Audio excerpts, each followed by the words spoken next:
Okay, this is a Schauer speed lathe, model LA1C, serial number 35368. It has a 5C collet closer, spindle brake, forward and reverse, 2-speed motor, and we're going to run it for you.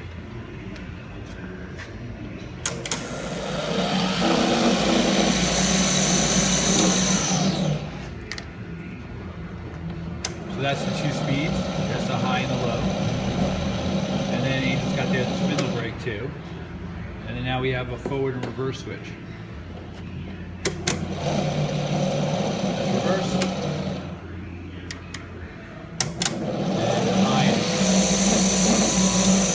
So you saw high forward, high reverse. You got a 5C right there on the end. Collet closer. 220 volt. 220 volt, 3-phase. Show you the serial number.